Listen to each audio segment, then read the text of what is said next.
The prices in Blue Lock are concepts which have caused heavy amounts of contention and debate within the Blue Lock community. Although some may dismiss them as irrelevant, whether or not they are indicative of skill is a topic I hope to address within this video. So, if you like these type of videos analyzing certain concepts within Blue Lock, please remember to like, subscribe, and let's get into the video. At the beginning of the Neo-Egoist League, the bids are placed on characters as stated by Ego as values that represent your worth on a worldwide scale. These prices aren't necessarily linked to your ability to play as a striker, but rather your overall contribution to the team. However, as Ego states himself, the only way to prove your worth as a striker is through the amount of goals you're scoring. It is important to know that the entire point of the NEL is to display originality. Ego immediately lets us know that the skills that the current Blue Lock up until that point have been showing were not world class. Although specific plays that they have made may be considered as world class, like Shido's shot from the halfway line, or whenever Rain goes into flow and begins playing like a monster, all of these plays could be considered world class. However, in general, they just do not display skills on that level. This is important to know because what this means is that they need to break themselves down and reinvent themselves as world class players. This means that they need to display originality, and what originality means is that for all the plays that they once did, since they no longer work, they will need to create a completely new and original goal scoring formula which they have never been able to show before. Again, this means that the prices that you have and the abilities that you have in general in the Neo-Egoist League are determined entirely by your ability to adapt to the situation around you and then use it as an environment in which to evolve your plays. A good example of this is Barrow. Whenever Barrow adopts Snuffy's philosophy and rises to number 1 in the match against Barca, the worth and originality he's displaying is his ability to cohere properly with team tactics and develop a new scoring formula which reduces his presence on the field when he's about to shoot. This is in stark contrast to the U20 game, where immediately Barrow gets put on the field, two players are on him attempting to stop him. Although you could argue that they are unable to stop him due to their weaker physicality, the idea is still there. If they were simply physically stronger, his play would be rendered null and void. Essentially, what this means is that the playstyle he was using during the U20 game is just unable to perform and be replicated at a high level with far more physical players. When we compare it to Uber's, his ability to function as a team increases tremendously. Additionally, he gained a new form of vision which allowed him to bypass the vision of world-class goalkeepers and make them unable to stop his shots. However, during his match against BM, although his strategy works once, he then proceeds to be completely ineffective, with Isagi being able to completely shut down his attack 4 times without even being a defender. To the world, this is indicative of his inability to perform against high-level defenders, but also his inability and over-reliance on the team's strategies, which the world would not need. Although he differs from this strategy later on, bending the team to his will, which consequently leads to him getting an increase in price, he seemed more like a rough measure rather than a real evolution. Essentially, where I was going with this was to show that the value you're able to cultivate is dependent on your ability to change, the effectiveness of that change, and how quickly you can change. Barrow's price consistently increased at a high level until the Barca game because he had changed almost entirely from the U20 match, and he did it rather quickly. Additionally, his playstyle up until then had been entirely ineffective until he got to a team with good enough vision. However, it took him getting blocked and shut down 3 times, which is way too much for him to be able to adapt.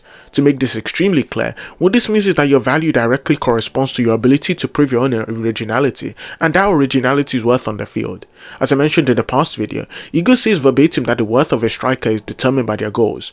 In other words, people like Barrow, Shido, Ren, etc. display their value through their goal scoring ability. However, as I mentioned before, an ability to adapt at a rapid pace may take away from the amount of goals scored in terms of value. So again, now we'll be going over an analysis of the top 3 and being able to explain why they actually got the prices that they got. Again, I'll be including Barrow, seeing as Isagi and Ren are tied as number 1. So obviously if she does number 2, then there needs to be a number 3. And who else would be more deserving of number 3 than Barrow? But to get on with it, Barrow has good goal scoring capability. However, he is drawn down by his adaptability. Again, when he is up against a player with immense vision like Isagi, he's unable to immediately adapt and instead needs multiple opportunities and multiple failed plans to actually be able to take over the team for his own. Again, even if you say that there's some outside in character reason as to why that happened, maybe he was trusting Snuffy, right? We see that his lack of adaptability is so much so that even Isagi thinks his ego was dying, to the point where Barrow needs to actually prove him wrong, right, by going against these ideals and going against Snuffy's ideas in order to score his own goal. So again, the fact that this performance that he was putting up using Snuffy's plans was so long and so bad that someone of such a high level of vision like Isagi thought his ego was dying. Again, it just seems to imply that his adaptability in that match after he scores the first goal was just excessively bad. In terms of Shido has great goal scoring capability, being able to score from essentially anywhere on the penalty area box. However, again, he's unable to adapt properly to man marking. We see whenever he's actually no longer put in freedom states, such as when Kunigami is man marking him, he's unable to actually perform properly. Even though you can say he does want to link ups with Rin, or at least he attempts to do so with Rin, if not for Rin being egotistical and not actually passing back.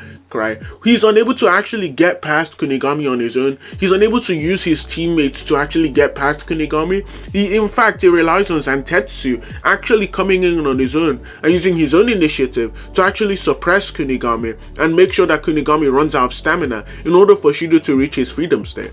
Again, so Shido lacks in places where Isagi doesn't actually lack. Where Isagi, when he's no longer put in a freedom situation, he allows himself to manipulate the people around him to put himself in a freedom situation. However, it doesn't seem as if that Shido has actually unlocked that same level of vision, that same level of understanding, and so it just seems as if he struggles against characters like Kunigami, which he cannot actually immediately overcome physically.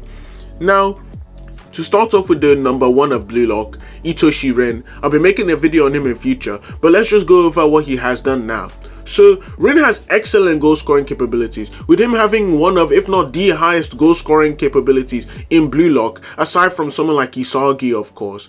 And not only that, he has excellent shot accuracy, with him being able to score crash shots, travellas, curve shots, direct shots, loads of shot variation. And he has dribbling, which allows him to approach his range immediately and really quickly. In fact, I think his dribbling might even be better than someone like Bachira's, seeing as he just has an excess in terms of feet. However, what stops him from being number 1 on his own, like Bara, is the fact that his adaptability is weak. Whenever he comes up against people like Kaiser, whose physical abilities allow him to completely ignore the crash shot, instead of actually adapting and trying to dribble past him like he was going to do before, instead he just keeps trying to do the strategy.